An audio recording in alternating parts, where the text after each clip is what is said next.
Thanks for tuning in to the Illuminations Podcast. We love having you here. It is our mission to be a beacon of light on your journey towards conscious and mindful living. In our weekly episode, we bring you inspiring change makers in the field of spirituality, healing, personal growth, and wellness who share their insight and expertise so you can navigate your way to a happier, healthier, and more purposeful life.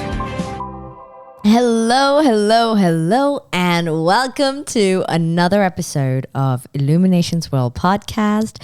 I'm your host, Neerja. I'm a clinical hypnotherapist, sound therapist, and family constellation facilitator here at the center.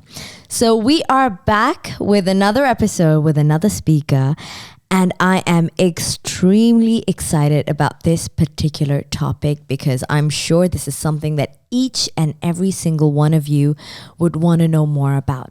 So the topic of today is, what are karmic relationships? So all about karmic relationship, what it is, how it influences our life and impact our relationships on a daily basis. And to tell us more about this particular topic, I would like to invite our very special guest for the day. Her name is Miss Neerja Handa. She is a clinical hypnotherapist and chakra analyst, and she's been doing this for 14 years.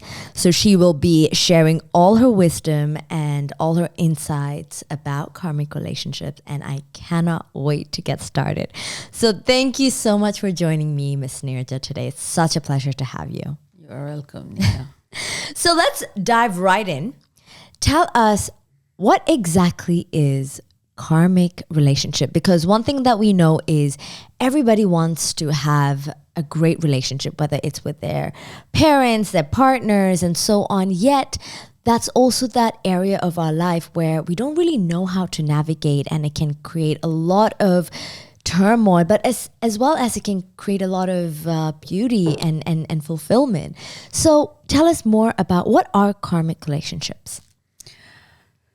So, yeah, we all understand what relationships are. And we get stuck when the word karmic relationship comes. Yeah. So, relationship which is pre-decided. Okay. That is even before you descend in the womb of your mother. Mm-hmm. So, there are relationships which are pre-decided like that, and we call them karmic relationship. So, there's this person called a very well-known psychologist calls it Sanam Hafiz. He says that karmic relationship is one that is filled with all-consuming passion, but is extremely difficult to maintain. Wow. So there is passion, there's attachment, there is love, but some or the other reason why you cannot come out of it, and it is very difficult to stay in it. Wow. So that is what karmic So what's the difference between a karmic relationship and a toxic relationship? If you don't understand your karmic relationship, you don't understand the why of karmic relationship, it can change into toxic relationship. To make it toxic relationship is absolutely in our hands, but we can only come out of it if we know and understand it. Otherwise, definitely it becomes a toxic relationship. So like whenever we get into a relationship first, you meet a new guy, you meet a new girl, and it's super exciting. Obviously, we all want the same thing, which is a beautiful, loving, long-lasting relationship. But something obviously goes wrong, or it becomes difficult. So how, in that moment, how are we to understand that this is something that's karmic, or this is something that we have to live through? Or how do we navigate it in that sense? So navigation comes later, but first of all, let's see, how do we know that this is a beginning of a karmic relationship? Yeah. What are some signs? Yeah. So first sign is, have you heard about the word love at first sight? Of course. Yeah, we all have. So be very careful. We all want that, don't we? Please be careful with that, because that is the first sign of a karmic relationship is the moment you look at somebody and you said, this is the one I want. Nobody else can do better than this. that's where you are getting into a karmic relationship. Interesting. Absolutely, you are getting into it. So okay, let's start with that being the first one, which is love at first sight. yeah. So what happens exactly is this is a affair, this is a love, this is an attraction where everybody around you would be cautioning you against it. Everybody will be telling you, no, not this one. But you will go blindfolded. That's why we call it the blind love also. So be very careful there. Okay, so something that you're naturally drawn to, but you can't logically understand why, despite all the signs. Absolutely. So it's almost like you're in a state of hypnosis. Yeah, absolutely. If you look at somebody, you are in trance and you say, don't know what happened to me. I just looked at him and I thought, this is the one. That's the first sign. Wow. Run away. Run away. Run away. If you will not, then the problem will start. But you hear all these romantic stories of, you meet this guy or like you see your eyes cross paths and then you just know it and they live long for like 90, 100 years, who knows? Yeah. But what about love stories like that? Like I feel like a lot of people are like romantics at heart. Yeah. Nia, you remember as kids when we were there and we have cough, or if there is a risk of us getting any unhealthy, attracting any unhealthy thing, what would our parents do? They'll give us medicine. Yeah. And how will they give it us? They'll put Oh, it in they'll honey. force it. Okay. I think we both have very different upbringing. I was forced. No. So they put it in the honey, they'll put some sugar, something they will put in, and so that you find it very sweet. Okay. And you get attracted. It's only after you have it, the last taste, something other than the sweet has come in. I love that. Okay. That's exactly what God does to us, universe does to us. The moment you see somebody with whom you have to complete your karmas, a personal karmic completion has to be done, it comes wrapped in a very beautiful gift package. So I really want to understand this. So when you say to understand our karma, can you give us examples of what the reason for having these karmic relationships? Like tell us a little bit about karma in the first place and how that defines a relationship. Okay, so karma is definitely, people think karma is something to suffer. Okay? The truth is karma is something to teach you what you have not learned before. So we call it karmic learning. I therefore prefer to call karma as karmic learning. Okay. Because, people have a very wrong association with the word karma. So if in this life or in any other life, you have not been able to complete the learning that you have come to do, then that you have to complete.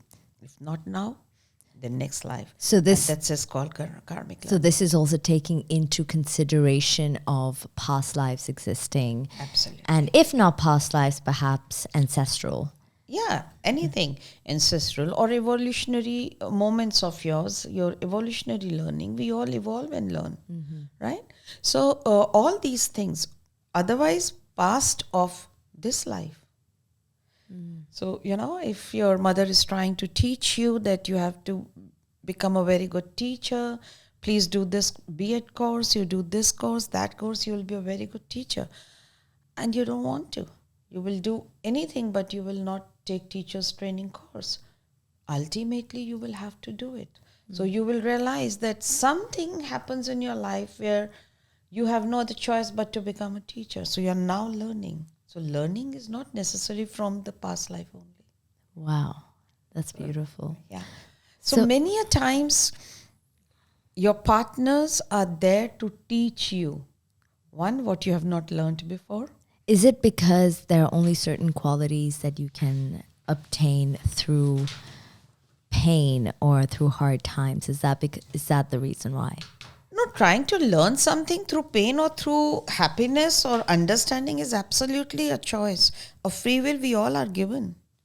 When you go to school, a child goes to school, they cry, I have to be with my mom. Yeah. I don't want to sit in the class. The teacher will teach. Now choice is yours. You want to complete that curriculum with playing with other kids? Or so there are some kids, they keep crying the whole day, the whole session they cry and they don't learn. Well, they don't go to the other class. They still have to learn ABCD in the same class. So how do you know a karma is done? When in the same relationship, you get peace, your karmic relationship is okay, you have closed the karma with that person. When you obtain peace. In the same relationship. Okay.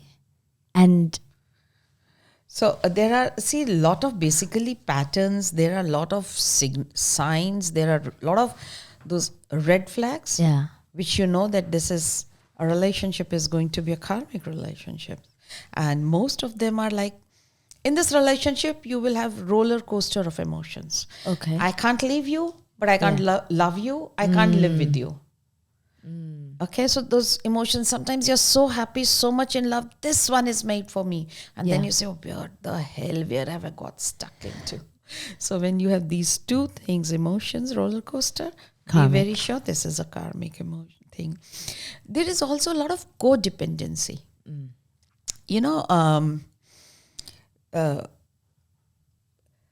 like you are a compliment to me. For example, I and you are partners in business. You are very good at taking initiative. So you'll start it very well. You will know exactly what you have to go. You have the whole blueprint of that. But then you'll take it to some level and then you say, I'm tired, I can't take it further. You need somebody to follow it up. So the other partner starts following it up. You can't do without my follow-up. I can't do without your taking initiative. So we both are dependent on each other. So this is codependency also. Karmic relationship. Absolutely. And even within that, you are learning something. Always. And if you don't learn it? If nothing else, at least I'm learning that it is okay to be dependent. If nothing else. Because we always think being dependent on somebody is something really very bad or you looked are down a loser upon. or it's really looked down. No, maybe this is what I have come to learn on this earth. And again, that will take you down to peace. Absolutely. If I'm dependent on you and I'm in peace, this is karmic closing or this is karmic learning. But if I'm dependent on you and I am in pain, my learning is not complete. Got you. Wow. So we have three now. So one is love at first sight, roller coaster of emotions, codependency. Yeah. And like I said, you do not know why you cannot live without that person. But at the same time, you know something is not correct here. And you don't know what. You know, interestingly, I'll give you an example. If, say, you are A, and the person is B. Now, A is in love with B. B has no idea. Yeah. But A is only thinking about B all the time. Yeah. So A's part of the consciousness is with B. Yeah. They don't meet. They die. Yeah. Next life they come. They take birth into, birth has two individuals. Yeah. Now, B has a consciousness of A. Yeah. A has no clue of it. B will look at A the very first time. Now he'll get stuck to A. I have to return her consciousness. Really? Yes. And A is wondering why this man is, after my life. It becomes sometimes one-sided toxic relationship. Not knowing I am the one who was interested in it last time. Oh my God. And this is how that whole story comes up. But how, so if you're looking at it from like a very logical perspective, right? Yeah. So let's say Nia of today, I have no awareness of my past lives or so on. Wouldn't that naturally make me feel helpless for attracting these men who are obsessed with me, let's say? Yeah. So what do I, as Nia, who's completely clueless about my actions of the past, what do I do now in this life to deal with this mess? Just try to understand what this person is teaching you. That's all. So see, if this person is making you feel helpless, then helpless. This is not the only person or not the first time you have felt helpless. You have had a past of helpless. You have a pattern of helpless. Please go and heal those helplessness. There are inner child in you. you have to heal them. They are the ones who have helplessness emotion. Heal all of them. Helplessness will go. This man does not need to teach you helplessness anymore. So your energy shifts. Yeah, so you don't have to actually every time go and do the past life regression or past life regression therapy. No, with your knowledge, understanding, awareness, you can do it. Even in this life. You can just by it. asking, what are you learning from this? Absolutely. Or what is it teaching? And I love that. How is it benefiting me? How is it benefiting me? That's it. Because if it is not benefiting me, I will never, ever attract anybody. Even any circumstance in my life or any emotion in my life, if it is not benefiting me. Can you give us an example of these benefits in a toxic relationship or like a karmic relationship? Oh God, so many of them. And most of them of mine. But, okay, so now say this person is there who is very arrogant. Okay. And this person does not have any idea how he's hurting and making other people helpless. Okay. All right. Now she attracts a partner who is much more arrogant than her. Okay. And now, because of his arrogance and his behavior, and she cannot leave him, it's a karmic relationship. She is going through helplessness herself now. Now she understands how it feels when you are arrogant with others and how you make them feel helpless. Now you will learn it. This person, because of his arrogance, starts getting very and very humble. Lesson learned. Got you. So what you're also getting to is now there are certain qualities that a human being needs or have to be in. For example, if you're saying, if you're looking at being humble and arrogance, I feel like they both have their perks, right? So how would you know that being arrogant is a good thing or a bad thing? Or how can we judge that being humble is the right way to be or not? Does that make sense? Yeah, I understand what you're saying. Look, Nia, being humble or being arrogant are both part of this universe, a duality. All right? They both are needed here. Yeah. Right? Person who's teaching you to be humble by his arrogance, for him that arrogance is okay. But if I'm using my arrogance to hurt the other person, then it is not okay for me. For me, I have come to learn humbleness. That is my path. It will give me peace. If you have come to exercise arrogance in your life, you will get peace in being arrogant. It's as simple. It always comes down to being at peace. Peace with yourself, yeah. Whatever emotion it is, are you at peace? If you are at peace, done. Then this is what you have come to learn. Wow, I love And how that. can I learn to be humble if I do not see what is arrogance? Because on earth, we learn everything through duality. If I'm humble, you are humble, she's humble, everybody's humble. How would we know what is arrogance? Or how do we know that being humble is important or good?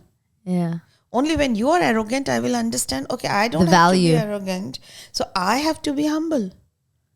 Then I will understand what humbleness is. But I have to go through arrogance to understand humbleness.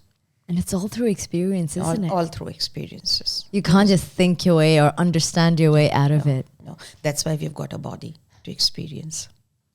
So now that we've touched base on karmic relationships, right? Yeah. Let's look at the positive side of things, which is soulmates. So are they karmic relationships as well? Yeah, can be, cannot be. Maybe, may not be. Because very important, few more signs that you have to understand first so that I can take you to the soulmates and I can make the compare. With karmic relationships, you have extreme fear of ending. You can't let it end it. Because your soul understands my lessons are not complete and what happens if I end this relationship. So fear of ending is big time issue. So when you have a fear of ending a relationship, your soul feels it hasn't learned. Absolutely. But isn't the very fact that it has ended a sign that it is meant to end? Yes, meant to end only after your learnings are complete, not before that. So you're saying if you end a karmic relationship with this fear of ending, you are will bound. always have the fear, you will never be able to end it. So you will continue in the pattern. So a lot of time you will see in this relationship, union and breakups keep happening. You'll break, then you'll go back, break, you go back. The pattern, big time pattern. And then we say, this person, how stupid this person is. Why can't she break? Can't she see this man is so toxic in his life? Yeah, I can see. You can see. Everyone can see. Only she cannot see because she's yet to finish her learning with this guy. What about in a scenario, let's say a girl and a guy in a toxic relationship, and if, let's say, one of them chooses to break up, but the other one has this fear. So in terms of the lessons learned, is she still learning the lesson, or is he... She's still learning, and even if she attracts another person in her life, he will also come and teach her the same. Same thing. Somebody will come and teach you. You have to learn. Might as well learn with the known devil is better than the unknown one. But you can end the relationship only by completing your learning, which I'll tell you later about how to navigate yourself. Okay. Coming back to your question, what is the difference in soulmates and karmic relationships? Yeah. Soulmates are also made at the soul level. This relationship is also decided on the soul level. Okay. But soulmates help you to know and understand your self-worth. Your self-worth. Yep. Okay. But karmic relationship only and only teaches you to complete your lessons that you have left behind. Okay, let's unpack. So soul level, soulmates teach you self-worth, and karmic helps you to complete your learning. So with karmic relationship, you learn how to live in this world, on this earth, complete that learning. But soulmates help you to know and understand your self-worth. Right. That's a basic difference. That's beautiful. So now tell us a little bit more about how do we navigate this? What are some tools and techniques that people who are in karmic relationships and, they're probably having a tough time and they don't know what to do? Yeah. What do they do? How do you navigate this? It is not very easy to walk away from these relationships. That is for sure. Yeah. You need enough of strength. Enough of strength is needed to break away from this very intense relationship. Yeah. But where will we get the strength from? So 2 ways. Either inner strength or outer strength. So to get the inner strength, you need understanding and awareness and inner healing. There are people who can heal themselves by just knowing and understanding and the wisdoms. But if you cannot do that, then you need to go to therapists. You need to get outer strength. You need to get outer help. And it is absolutely okay. Unfortunately, we think if I have lost the way, I shouldn't be asking the directions. I don't know why, but there is definitely something about our egos in asking the directions. Yeah. I don't know why. Yeah. But it is there. So ask, meet. They will help you to move out. But important thing is you definitely need to focus on your inner healing. You have to focus on healthy communication. Okay. It's very, very important to resolve the relationships. So one option is seeking external help for direction. Other is for better communication, through better communication. And then the other one that I would suggest is focus on your self-worth. That is important. Self-respect. Go to the past of this life, go to the past of any other life. Doesn't matter. But wherever is the core issue, the point from where you have lost your self-respect or your self-worth, you have to go and get it back from there only. Yeah. You cannot, not possible that you lose something here and you go and find it somewhere else. You have to go back there. So you have to go to the core issue where you have lost it, find it, heal it, bring it back with you. Because when you think about it, relationship it is that one time that your entire identity is very much entangled in it, right? Absolutely. And when you stray away from that, or when you break up with that, it's also that time where you will question your identity and what your worth is due to the actions of someone else. Yes. And when we ask all these questions, we are in pain. The only question we have to ask is, how did it benefit me? How did it benefit me? Every time I come back to this. So my takeaway from our conversation today is coming to acceptance. So in whatever relationship you are, coming to acceptance, looking at what is this teaching me and how is this situation or person benefiting me. And through seeking external help, through therapy, through better communication and focusing on your self-worth, this is how you navigate. Absolutely. Thank you so much, Ms. Neerja, for sharing all of this insight. This was truly, truly amazing. And I had such a great time speaking to you. And hopefully we will have you back with another topic, another episode. Until then, we will have to say goodbye for now. And thank you to all the listeners for tuning in. We hope you have a great day ahead and live life. Thank you. Thanks so much for listening. If you enjoyed this episode, we'd love to have you tune in again next week as we discuss more engaging topics on relationships, health, career, self-care, and spirituality. If you'd like to help support this podcast, please share it with others, post about it on social media, or leave us a rating and review. We'd be extremely grateful. To catch all the latest from us, you can also follow us on Instagram at Illuminations World or visit the Illuminations World YouTube channel for more inspiring content. See you again next week, and until then, live light.